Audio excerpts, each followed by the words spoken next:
प्यारे प्यारे दोस्तों, नमस्कार। स्वागत है आप सभी का मेरे YouTube चैनल में। और आज हम लोग बिहार बोर्ड के कक्षा 8 की पाठ्य पुस्तक को पढ़ेंगे। ये हमारा साइंस सब्जेक्ट है और हमारे चैप्टर है हमारा 5 और हमारे इस चैप्टर का नाम है बल से जोड़ आजमाइश।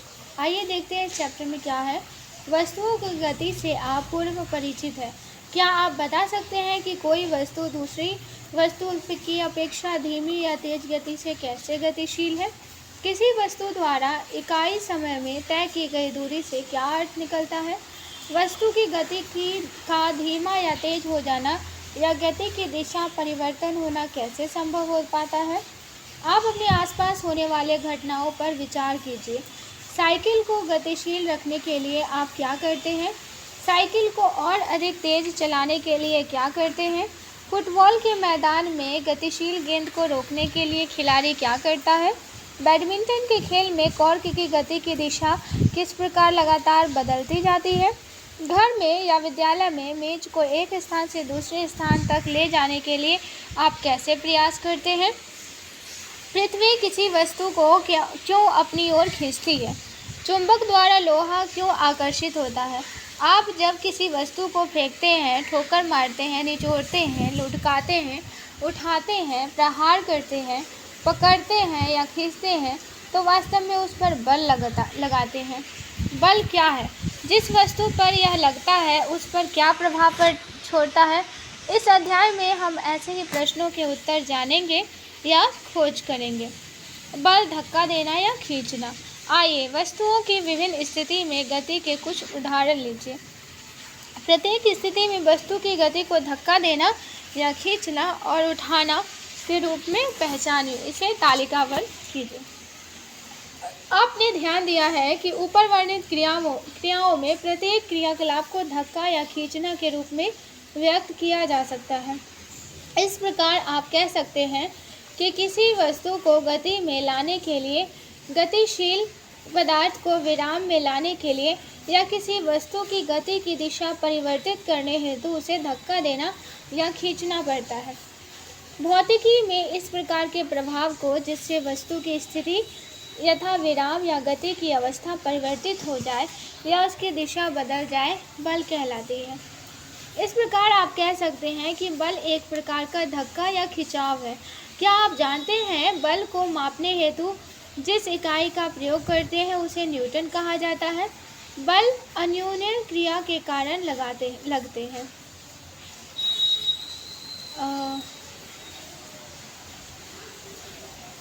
इन उदाहरणों से आप निष्कर्ष निकाल सकते हैं कि बल लगाने के लिए कम से कम दो वस्तुओं में अंतःक्रिया होना आवश्यक है। इस प्रकार दो वस्तुओं की अंतःक्रिया के कारण उनके बीच बल लगता है। बलों की तलाश। क्रियाकलाप। ऐसी एक वस्तु का चुनाव कीजिए जिसे आप जोर से धकेल कर या खींचकर ही गति में ला सकते हैं। ऐसी वस्तु कोई मेज, संदूक या कार हो सकती है। माना कि आपने संदूक का चयन किया। अब आप इसे अकेले धक्का देने का प्रयास कीजिए। क्या आप इसे धकेल पाते हैं? अब आप अपने एक मित्र की सहायता लीजिए। उसे उसी दिशा में बक्से को धक्का देने को कहिए जिस दिशा में आप धक्का दे रहे हैं। क्या अब संदूक को गतिशील करना आसान है? क्यों ऐसा हुआ? अब उसी वस्तु को फिर से धक्का दीजिए, लेकिन आपने अपने मित्र से विपरीत दिशा में इसे धकेलने को कहिए। क्या वस्तु गतिशील होती है? यदि वस्तु गतिशील होती है तो क्या उसकी दिशा वही नहीं है जिधर से अधिक बल लग रहा है? रस्साकसी करते बच्चे का चित्र। क्या कभी आपने संतुलन का खेल रस्सीकशी देखा है? इस खेल में क्या होता है? क्या कभी दोनों दल द्वारा एक दूसरे के बराबर बल लगने के कारण रस्सी को अपनी ओर नहीं खींच पाते देखा होगा?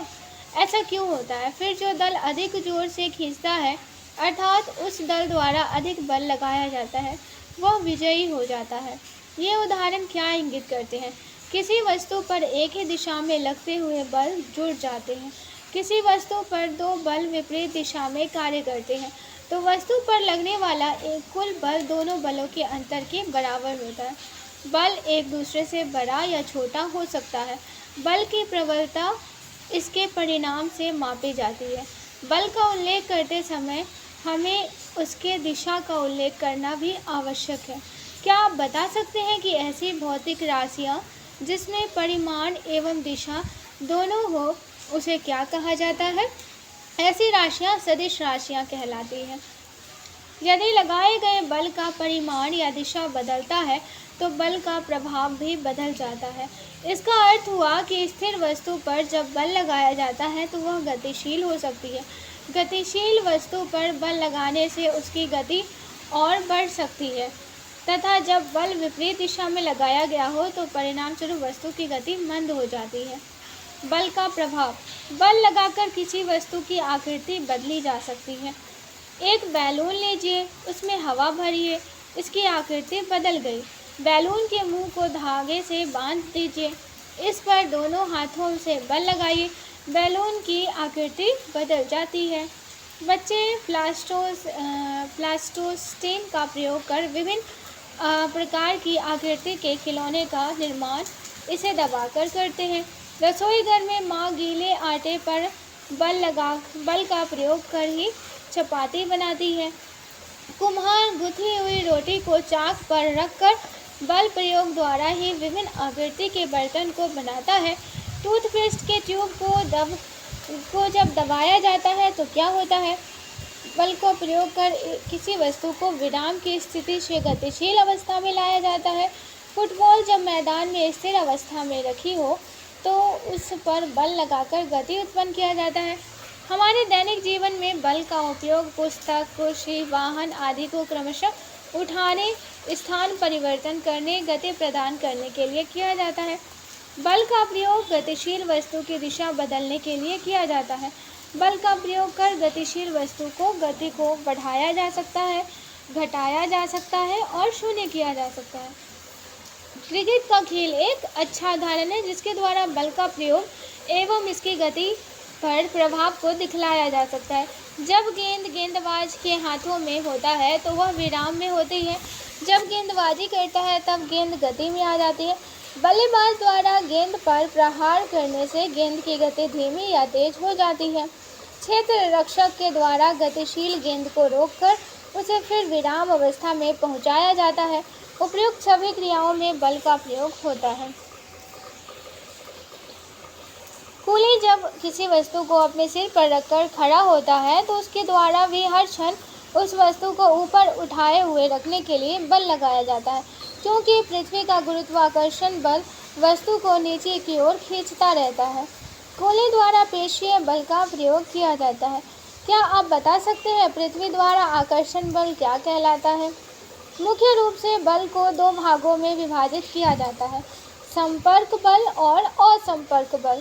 संपर्क बल दो प्रकार के होते हैं, पेशीय बल और घर्षण बल। पेशीय बल। किसी बाल्टी को पकड़े बगैर क्या उठाया जा सकता है? किसी बर्तन को बगैर छुए या धकेले उठा सकते हैं? घोड़ा गाड़ी को बिना घोड़े के कैसे गति प्रदान किया जा सकता है? साधारणतः किसी वस्तु पर बल लगाने के लिए शरीर के किसी अंग से उसका संपर्क होना चाहिए। अन्य संपर्क के लिए रस्सी, छड़ी, लकड़ी या अन्य सामग्री की सहायता भी ली जा सकती है। पेशीय बल मांसपेशियों की क्रिया स्वरूप लगने वाला बल है। हमारे शरीर के पेशीय बल के कारण हमारे शरीर के अंदर विभिन्न क्रियाकलाप हो पाता है। क्या आहार नाल में भोजन पाचन क्रिया में आगे धकेला जाना पेशीय बल का उदाहरण नहीं है? श्वसन प्रक्रिया, रक्त परिसंचरण, चलना, व्यायाम करना आदि सभी में पेशीय बल का उपयोग होता है। बोझ ढोने वाले जंतु भी कार्य संपादन हेतु पेशीय बल का उपयोग करते हैं, क्योंकि पेशीय बल तभी लगता है जब पेशियां किसी वस्तु के संपर्क में हो, इसीलिए इसे संपर्क बल कहते हैं। क्या अन्य प्रकार के संपर्क बल भी हैं? आइए पता करते हैं। घर्षण बल। संदूक या अलमीरा, गेंद तथा साइकिल की गति सतह या फर्श के साथ होती है। जब कोई वस्तु किसी दूसरी वस्तु के संपर्क में गति करती है, एक बल उस वस्तु के संपर्क सतह पर कार्य करने लगता है। इस बल को घर्षण बल कहते हैं। बल गति का विरोध करता है। आप घर्षण के बारे में अलग से अगले अध्याय में अध्ययन कीजिएगा। और संपर्क बल। असंपर्क बल मुख्यतः दो प्रकार के होते हैं, गुरुत्वाकर्षण बल और चुंबकीय बल। तो गुरुत्वाकर्षण बल को पहले समझेंगे, फिर हम चुंबकीय बल को समझेंगे। यहाँ पे प्रकृति में ऐसे बल भी है जो वस्तुओं के बीच बिना संपर्क किए लगते रहते हैं। जैसे नल को खोलिए, जल नली के मुंह से पृथ्वी की ओर गिरती है। क्रियाकलाप 4, अपने हाथ में एक कलम पकड़िए, कलम को छोड़ दीजिए, कलम नीचे गिरेगी, इसे पृथ्वी के ने नीचे खींचा है। क्रियाकलाप 5, अपने हाथ की हथेली पर एक पुस्तक रखिए, क्या आपको पुस्तक के भार का अनुभव होता है? पुस्तकों की संख्या बढ़ाइए, आप हथेली पर अधिक भार अनुभव कीजिएगा। जल नीचे की ओर ही क्यों गिरा तथा बहने लगा? कलम क्यों नीचे गिरा? पुस्तक का भार क्या है? इन सभी प्रश्नों का उत्तर पृथ्वी का गुरुत्वाकर्षण बल है। ब्रह्मांड में सभी पिंड एक दूसरे पर अपने द्रव्यमान के कारण बल लगाते हैं, जिसे गुरुत्वाकर्षण बल कहते हैं। गुरुत्वाकर्षण पृथ्वी का एक गुण है जिसके द्वारा ये दूसरे पिंड को अपनी ओर आकर्षित करती है। पृथ्वी द्वारा लगाया गया आकर्षण बल, जिसे गुरुत्व बल कहते हैं, वस्तु के संपर्क में रहे बिना भी कार्य करता है। इस कारण यह असंपर्क बल का उदाहरण है। गुरुत्व के कारण ही वस्तुओं में भार होता है। क्या आप भार और मात्रा में अंतर बता सकते हैं? गुरुत्व बल का प्रतिपादन किस महान वैज्ञानिक ने किया था? बलों की अवधारणा को समझने में गैलीलियो तथा न्यूटन के प्रयास से क्या आप अवगत हैं? गुरुत्वाकर्षण बल की क्या अवधारणा है? नेक्स्ट है चुंबकीय बल। चुंबकीय प्रभाव का प्रयोग आप कर चुके हैं। अध्याय 2 में आवेशों के बीच लगते हुए विद्युत बल के विभिन्न प्रयोग भी आप कर चुके हैं। ये भी ऐसे बल हैं जो दो वस्तुओं के बीच बिना संपर्क किए रहते हैं। खींचना यानी कि पुल, संपर्क बल यानी कि कॉन्टैक्ट फोर्स, चुंबकीय बल यानी कि मैग्नेटिक फोर्स। चुंबकीय बल मैग्नेटिक फोर्स, बल यानी कि फोर्स, धक्का देना यानी कि पुश करना, और संपर्क बल नॉन कॉन्टैक्ट फोर्स, गुरुत्वीय बल यानी कि ग्रेविटेशनल फोर्स, और पेशीय बल यानी कि मस्कुलर फोर्स। तो आज के लिए बस इतना ही। आज परियोजना कार्य को देख लेते हैं। रस्साकसी का खेल खेलने के लिए दल विभाजन करते समय किन किन बातों का ध्यान रखते हैं? सूची बनाइए तथा इस खेल से संबंधित चित्र इकट्ठा कीजिए। तो आज के लिए बस इतना ही। आशा करती हूँ ये चैप्टर आप लोगों को पसंद आया है तो लाइक, शेयर और सब्सक्राइब जरूर कीजिएगा। ये लेक्चर सुनने के लिए आप सभी का बहुत बहुत धन्यवाद।